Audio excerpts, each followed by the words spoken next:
I hope everybody had a good afternoon, maybe some rest or got some things accomplished. Our household, we got a few things accomplished. We were able to get home early enough after lunch that Meredith and I brought up the Christmas tree from the basement and got it all set up. Now last year, we bought this tree, I guess about 4 or 5 years ago, and one of those pre-lit trees. It was real pretty. Always a pretty tree. And last year, after the move, something must have got jiggled loose, and all the lights went out. And so, me and my brilliance tried to see if I could figure out what the culprit was, and started pulling on the lights, and none of the lights were out. Checked all the fuses, none of the fuses were blown. So I couldn't figure it out. So probably around like 11 o'clock at night, I decided it's time to take off all these lights. So we started cutting all the lights off the tree, and I don't know how many lights I said were on that thing, but it had to be 10 million. And I think it was that same night I said, well, I got to go get the lights. So probably like 12:30, I went to Walmart and went and bought lights to restring the tree, and did it. And so once it was all up in place, we looked at it and said, that doesn't look nearly as good as it came out of the box. So we decided after we were going to take it down, we were going to redo it. So we did. And I'm sure it looked really pretty after we redid it. But when we pulled it up this morning, we were thinking, well, remember we said we need to redo it? So we redid it again today. That's what we did on our afternoon. And it wasn't until I was pulling off the last little bit, I said, you know what? This does not look like it did last year. I think we redid it. And that's when it dawned on us, yeah, we redid it last year, now we're redoing it again. So anyway, I hope your afternoon is better than mine. But that being said, we are going to enjoy our tree a whole lot this is all done. Tonight we're going to look at Exodus chapters 28 and 29.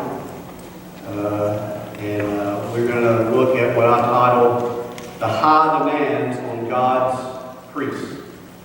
Now, we won't look at every single verse. That would take us a couple of Sunday nights to do that. So we're going to do some highlights. And remember, we're kind of doing more of a summary or a survey of Exodus. We're going through this at a pretty quick pace. But these two chapters go hand in hand. So I think we can cover all of them together just as we look at the highlights of these two chapters. The first set of verses that we'll look at is the calling of God's priests. By the way, I know that your bulletin or your order of worship has the fill-in-the-blank outline there. I hope this morning did not confuse you. I know I really changed things up a little bit for you. Well, good. I'm glad you weren't confused. Everybody else around you, though, I know I threw some stuff in, but that's just the way God works sometimes. I worked on this for probably about a week and a half, maybe 2 weeks, and it was just over the weekend that I felt God give me a little bit of some additional stuff He wanted me to point out, and so that's why there was a change in the outline from this morning. So if you were confused and your blanks don't line up, then you come see me and I will hopefully get you straight. I don't know that I can. But tonight, we shouldn't have that issue. The only issue you might have is that the writing on they're very, very small. So if you have poor eyesight or bifocals or reading glasses, you might need to pull them out because the font is much smaller on the back side than it was this morning on the front side. Well, as we look at the calling of the priest, we will begin here in chapter 28 with verse 1. Now take Aaron and his brother and his sons with him from among the children of Israel, that they may minister to me as priests. Aaron and Aaron's sons, Nadab, Abihu, Eleazar, and Ithamar. And you shall make holy garments for Aaron your brother, for glory and for beauty. You shall speak to all who are gifted artisans, whom I have filled with the spirit of wisdom, that they may make Aaron's garments to consecrate him, that he may minister to me as priest. And these are the garments which they shall make: a breastplate, an ephod, a robe, a skillfully woven tunic, a turban, and a sash. So they shall make holy garments for Aaron, your brother, and his sons, that they may minister to me as priests. Well, just in these 4 verses, they will summarize a lot of the rest of the chapter that we'll look at tonight. But as we look at just these 4 verses and hear the calling of the priest, we must realize that God is the one who chose Aaron and his sons. God chose Aaron. Aaron didn't seek this out. His sons did not seek this out. In fact, his sons probably wish they had been called in the first place. But God is the one who chose them to do his work. Because Aaron, he was probably very content with the life that he had beforehand. His sons would have been very content with a life outside of the ministry. They did not seek this out. God sought them. But one of the things that I find very, very interesting, and I would love to do a study on this sometime. We're not prepared to do it here tonight, but I would love to take just a moment and look at it 3 times here in the verses that we just read. I want you to notice, go back to verse 1, and you will see it, and then it's repeated 2 more times after this. Now take Aaron, your brother, and his sons with him. This is Moses, by the way. So God's speaking to Moses, telling him to take his brother Aaron and Moses' nephews from among the children of Israel. So call them out. They are to be separated from the rest of the children of Israel, that they may minister to who? To God. Do you find that a little bit unusual? What do you think of when you think of a minister of the church? They're there to minister to me. They're there to meet my needs. They're there to go visit me, or go and do this, or go and pray for that person, or they're there to go and do the work of the church. When God says 3 times here in these verses, they are to be ministers to me. They're to minister to God. Now, I would love to do a study of this and see exactly what that looks like. How do we minister unto God? And what all does that entail? You have probably heard this before. I've actually lived by this expression since I've been in the ministry. And a lot of church members kind of function this way. We think that a pastor, the ministers of the church, are to love God and to please people. Oh, just give God your love, and then come do what I want you to do. That's not what a minister is called to do. A minister is called to please God and love the people. And when we do that, we're pleasing God. Yeah, we may upset a few church members from here and there, and we may ruffle some feathers, and we may go in a direction that some people may get a little disgruntled. But when we're pleasing God, everything else will take care of itself. So when we're pleasing God and loving His people, one, God is now pleased, and things actually happen the way God intended for them to happen.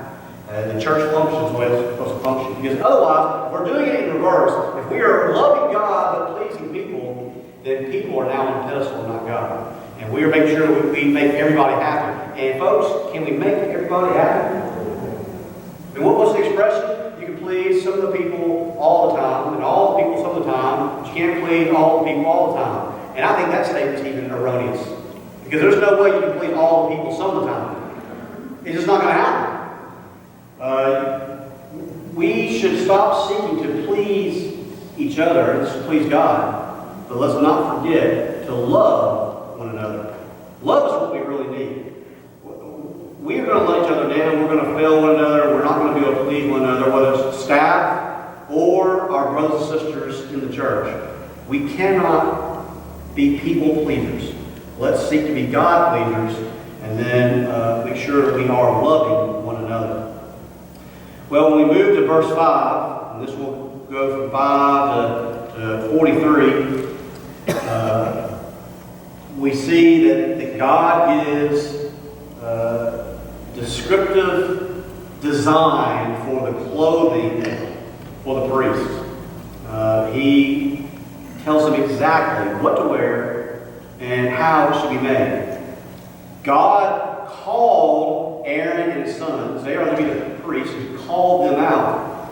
But we see here that He gifted the ark artisans. We read that there in verse 3. So you shall speak to all who are gifted artisans. He gifted them with great abilities. In fact, the New Testament talks about that as well. In Romans chapter 12, verses 6 and 8, we read, since we have gifts that differ according to the grace given to us, each of us is to exercise them accordingly. If prophecy, according to the proportion of his faith. If service, in his serving. Or he who teaches, in his teaching. Or he who exhorts, in his exhortation. He who gives, with liberality. He who leads, with diligence. He who shows mercy, with cheerfulness. And then, just as Paul wrote that letter to the church of Rome, he also wrote to the church of Corinth. And in 1 Corinthians 12, verses 4 through 6, now there are varieties of gifts, but the same Spirit. And there are varieties of ministers, and the same Lord. There are varieties of effects, but the same God who works all things in all persons. And so we see here that in the church, God has gifted His people with a variety of different gifts and abilities and talents that are to be used to the glory of God. And we are to make sure that we are doing so to please Him and not to please others. And the church will function as God wants us to. We've been looking at this, and it was mentioned in my Wednesday night Bible study maybe a couple of Wednesdays ago about the old Lever 2000 soap. Is Lever 2000 still around? They still make it? I haven't seen it in stores. I haven't seen a commercial for it forever. There used to be a commercial back in my childhood. I know that seemed like forever ago, teenagers, but it wasn't that terribly long ago. There was a commercial on TV for Lever 2000. And their punchline or their catchphrase in the commercial was, Lever 2000, let us clean your 2,000 body parts. Now, I have no idea where they got that from. I don't know if there is scientific evidence to prove that there are 2,000 body parts or not. But let's say that Lever 2000 knows something that I don't know, and that there are 2,000 body parts that soap is able to clean. That tells me that we need 2,000 different gifts being performed in the church, because God is now characterizing we as the body of Christ. The body making it the church, and each one of us is unique. Each one of us is totally different, and each one of us is needed. You are needed. You can't say, I'm just going to go and be fed. That's not your role in the church. If you feel like I just go there and I sneak in, I sneak out. I go there to get ministered to. One, you are missing out on a blessing. You're missing out on how God wants to use you and bless you to do His work. But secondly, you're being disobedient. That's not what God's called you to do. He's called you to be part of the body. He has gifted you. You may say, I don't have any talent. I can't do this. I can't do that. Well, your gifts may just be different. That's why it's so important that we all take a spiritual gift inventory test. Maybe some of you here have taken that before. You've taken a test to find out what your spiritual gift is. There are others here, you say, well, I've never done that before. It's important. In fact, it's imperative that you find out what your gift is so that you can then use it to the glory of God. He has gifted you at salvation. He enabled this gift to be channeled up so that it can be used for the furtherance of His kingdom, for His glory. And for you to sit on it is a sin. And so we need to make sure we are using our gifts, just as we see here with these artisans who were to make the attire for the priest. Let's look at their wardrobe here. The attire was beautiful and expensive to remind the people of the important role the priests had as representatives of God to the people. And so it spoke to them. They realized that their priest came out wearing these very ornate clothing to remind them who he was representing and who he was taking their offering to. It was to God. The attire was beautiful and expensive to remind the priests of their important work and ministry to God. So when they were putting on these very nice clothing, it was to remind them that they're not doing this for a paycheck. They're not doing this so they can be in front of other people. They're doing this to minister to God. Their attire was beautiful and expensive and very formal to discourage the priests from having a casual attitude towards their work and towards the Lord. They were to give God their very best in everything. And so they had that. So let's look at this list right here. And again, we're going to move through. We're not going to be able to stop and look at each one. I would love to be able to do that. Maybe sometime we can. But they have the ephod in verses 5 through 7. And that is a linen garment made of gold, purple, blue, and scarlet threads that were held by a woven waistband. Then there is the curious girdle in verse 8. There is the shoulder clasp made of gold in verse 7, and then again in verses 9 through 14. There is the breastplate of judgment in verses 15 through 29. This was a linen fabric made of gold, blue, purple, scarlet threads. It contained 12 stones to represent the 12 tribes of Israel. It also contained the Urim, or the Human, and the Thummim. And then there was a linen girdle in verse 29. There was the Urim, or the Urim, and Thummim in verse 30. And this held within the breastplate, and it was next to the high priest's heart, which symbolizes the bearing of the people's judgment before the Lord. And it gave the priest the right to approach God when they went into the Holy of Holies. There is the upper robe in verses 31 through 35. They also had golden bells in verses 31 to 35. Can you imagine your ministers walking through the halls with bells on? Maybe we'll do that for Christmas. There was a turban they wore in verses 38 through 39. It had a mitre and a blue lacer, and also had an engraving that's rested next to the forehead that read, "Holiness to the Lord." And then, if that was not enough, if all of that was not enough, in verses 42 and 43, we see they also give description as to how to make the priest's underwear.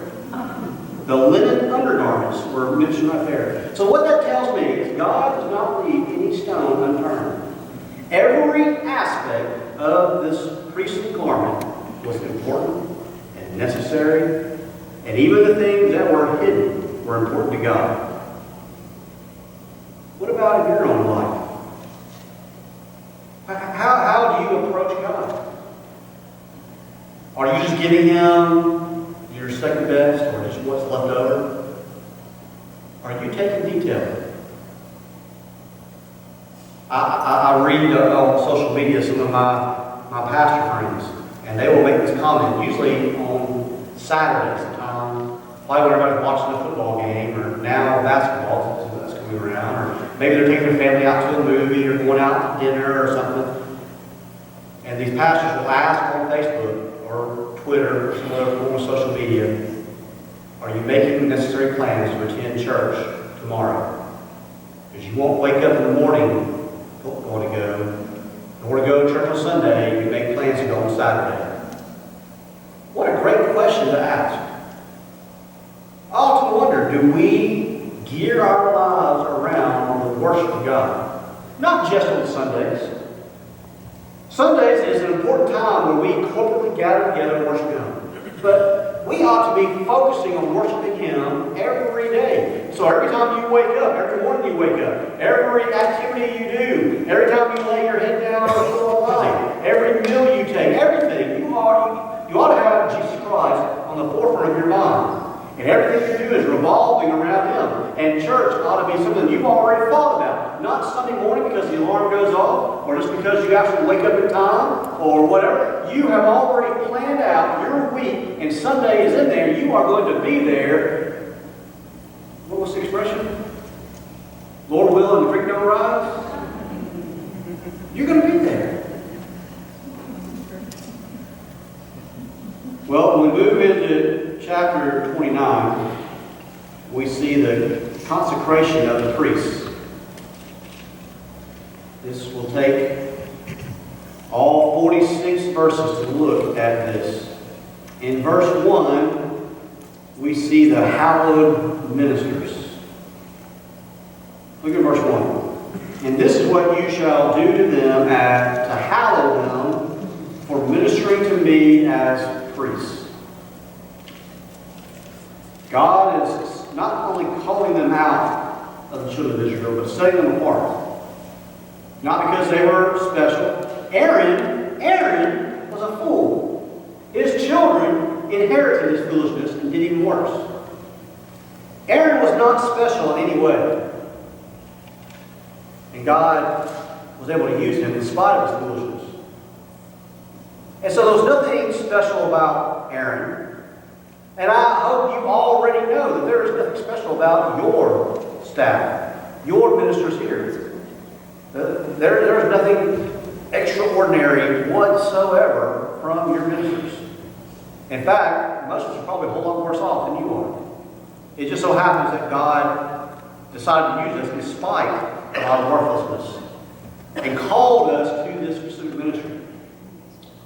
And so here, as he calls them, he hallows them, or he just makes them holy unto him so that he can use them. Because without this, they are unusable. Without God's hand upon me, I am unusable. I am worthless and would have nothing to share with you, whether from the pulpit or from a counseling room. And that goes not only for me, but any minister worth their salt. Not only were they hallowed, but in verse 4, they were washed ministers.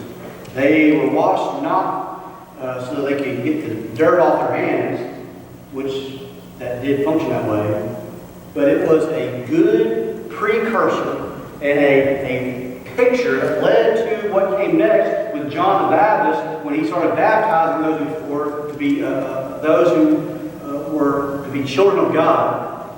And now we as Christians, we are baptized as children through the blood of Christ. This was a foretelling of that this washing was ceremonially, whatever power, I'm not going to say that, to make them appear to be clean. Now, they were still sinners. Sin was still there, just like in you and me. We still mess up, even though we have been baptized in a baptistry. And even though Jesus is living in our hearts, we still mess up. Well, the same thing applies right here. The washing was there to make a ceremony that pointed to the very fact that God has now hallowed them as his ministers. Because remember, as we read 3 times in the previous chapter, who were they ministering to? To God. They're ministering to God, not necessarily to the people.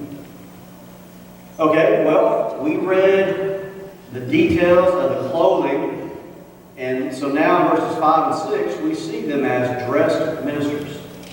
They were to put on those clothes that God told them to make. They weren't there to be put up in closets or to hang in some type of a display case. No, they were to be worn and used and part of what God had designed for their worship service. Then in verse 7, they are anointed ministers. They are anointed. Let's go ahead and let's look at verses 4 through 9 so we can see this all played out. In verse 4 it says, "And Aaron and his sons you shall bring to the door of the tabernacle of meeting, and you shall wash them with water, and you shall take the garments, put the tunic on Aaron and the robe of the ephod and the breastplate, and gird him with the intricity woven band of the ephod. You shall put the turban on his head, and put the holy crown on the turban. You shall take the anointing oil, pour it over his head, and anoint him." In verse 8, you shall bring his sons and put tunics on them. You shall gird them with sashes. Aaron and his sons, you shall put hats on them. The priest shall be theirs for perpetual statute. So you shall consecrate Aaron and his sons. So we see all this take place. It reminds me a lot of a deacon or minister ordination service. Have you ever been a part of one of those? You bring down the candidates, whether it's for being a deacon or being a minister, and those who are already ordained, they come and they lay hands on them, and they pray over them. And it's very similar to that, where they are asking God's blessing to be upon that individual to do God's work. And so we see that here in this consecration service here with Aaron and his sons.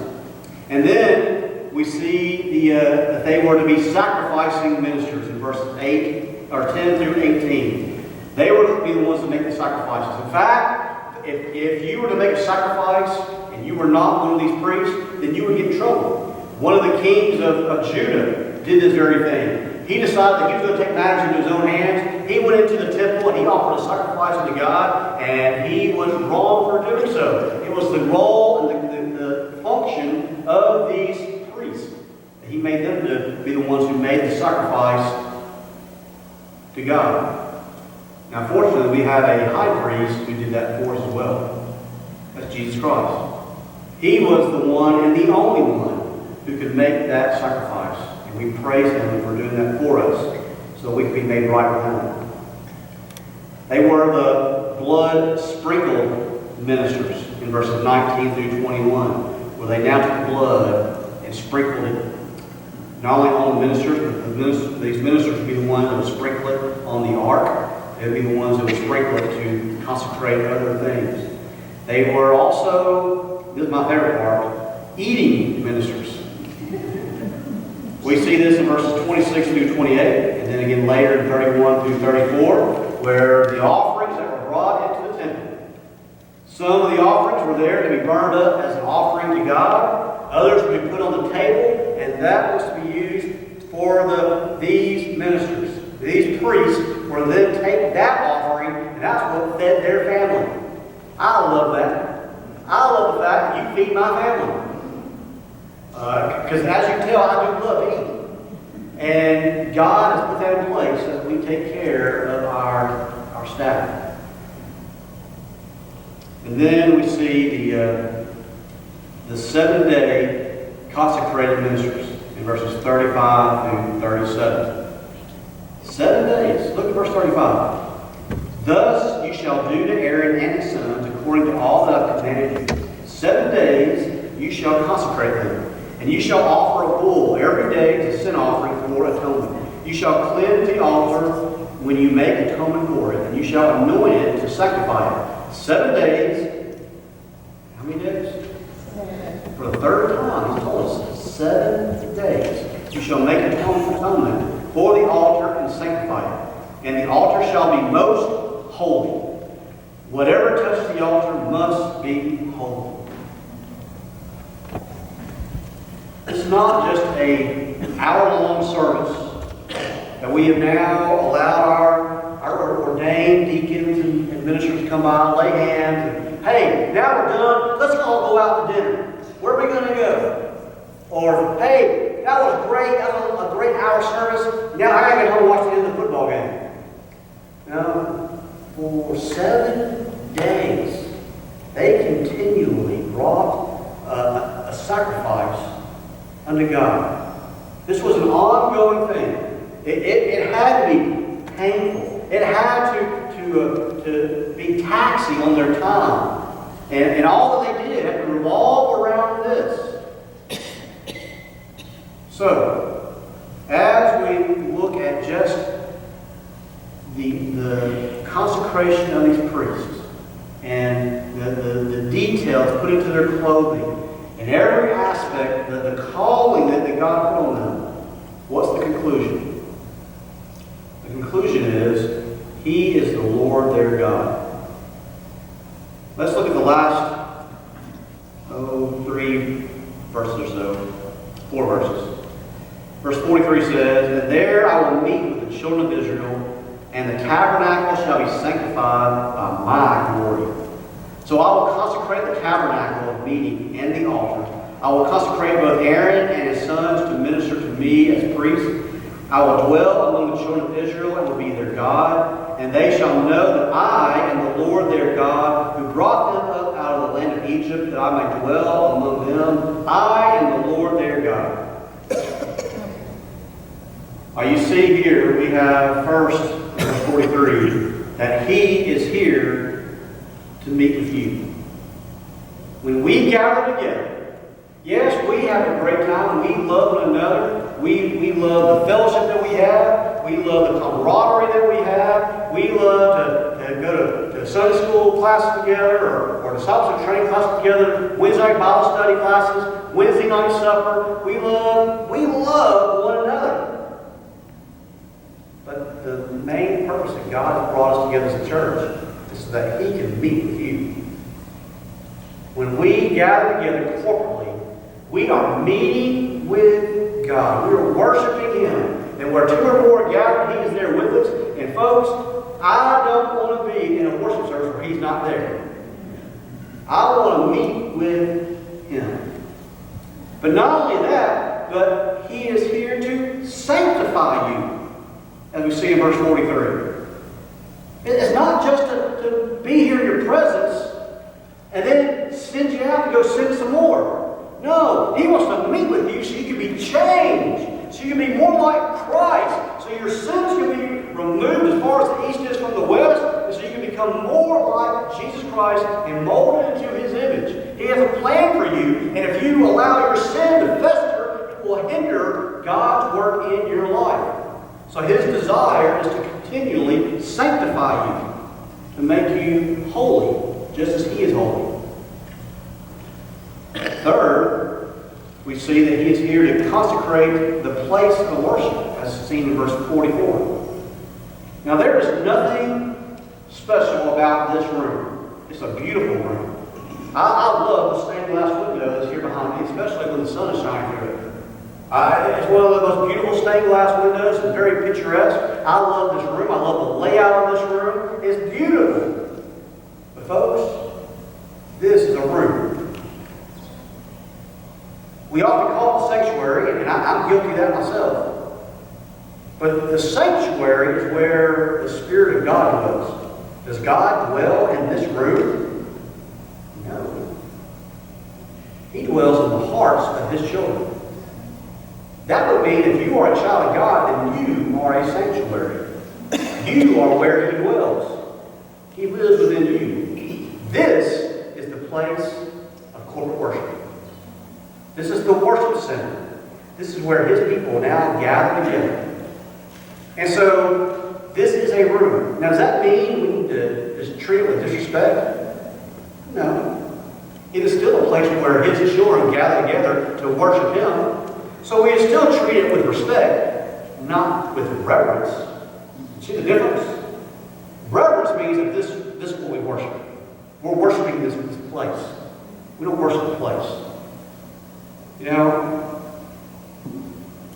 when we don't do it here at Chestnut Grove, but at other churches where I've been on staff or been a pastor, when we had a vacation Bible school, we would use the worship center, what we call a sanctuary. We would use it for the assembly time, the beginning and the end, or something like that. And it never failed. You know, we would decorate it and get it just all kiddified. And it would be completely Vacation Bible School oriented.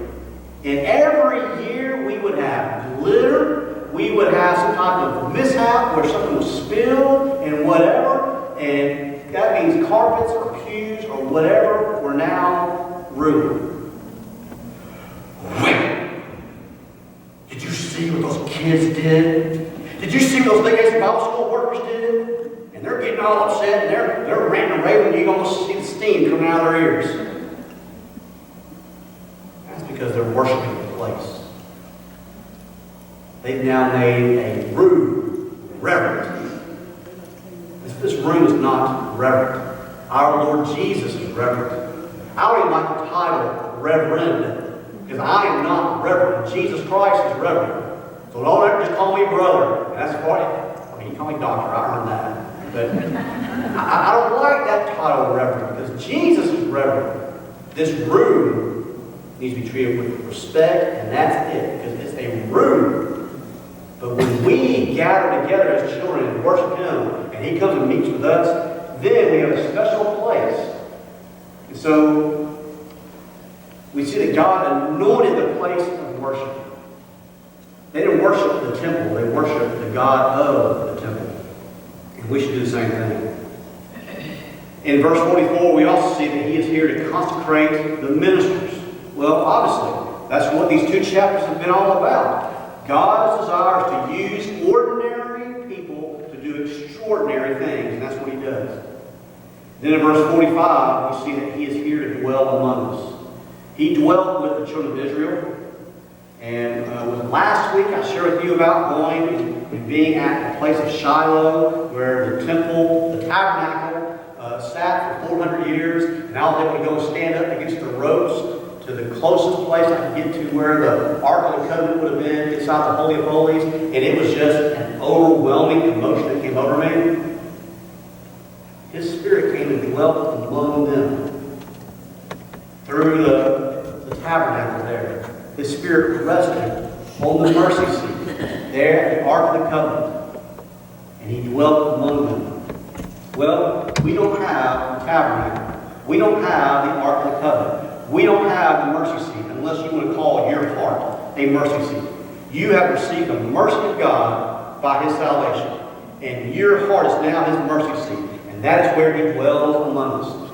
When I look at you, if you are here today, you're a child of God, and I'm looking at the Spirit of God resting inside of you. And our spirits bear witness to one another. And we can do God's work together, and we can worship him together. Well, the last thing we'll look at here tonight, and that is found in verse 46. And this goes back to the theme of what Exodus is all about. And it also goes to what the choir sang this morning. What a beautiful song, Tina. And really, y'all, that song would be perfect for this series. Because y'all talked about that he came so that all would know him. That's what the theme of Exodus is all about. So that all may know that he is God. That's what it's all about. That's why he did the plagues there in Egypt. That's why he parted the Red Sea. That's why they walked through on dry ground. That's why they spent 40 years in the wilderness. And even many years and even decades later, when the Israelites were in their promised land, other foreigners who were not there, they would say, we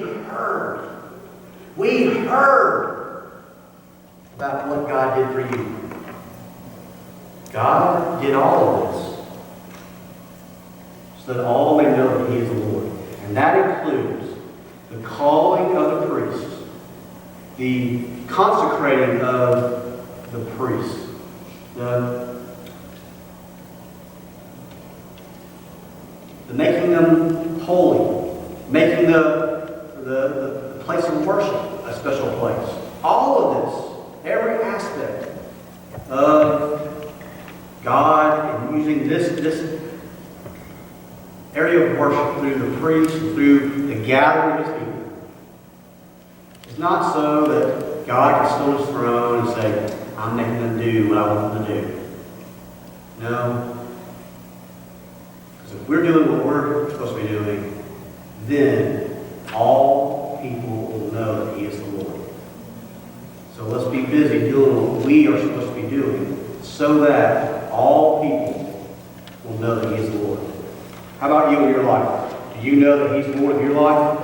And we talked about our heart being his mercy seat. We talked about our heart being his sanctuary. It's not in a building, it's not in a location. It's you. Do you have the Spirit of God resting in your heart? Are you a child of God? Have you invited him into your life? Have you asked him to forgive you of your sins and become Lord of your life? If not, then tonight will be your night of salvation.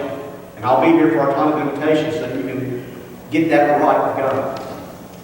Maybe you're here tonight, and as we have gone through this list of things that God has set apart for worship unto him, you're looking at your own life. You can now examine yourself and say, you know what? I haven't been treating worship with that kind of respect. Or I haven't been doing it that way. Or I've gone too far on the other end. And I'm now worshiping a place instead of the creator of that place. Whatever it is that the Spirit of God is speaking to you about, this invitation is your opportunity to get alone and get right with him. So as we have our time of invitation, however he's speaking to you, you listen and you respond to the call he's been putting on your life right now. Our Heavenly Father, we thank you for the study that you've given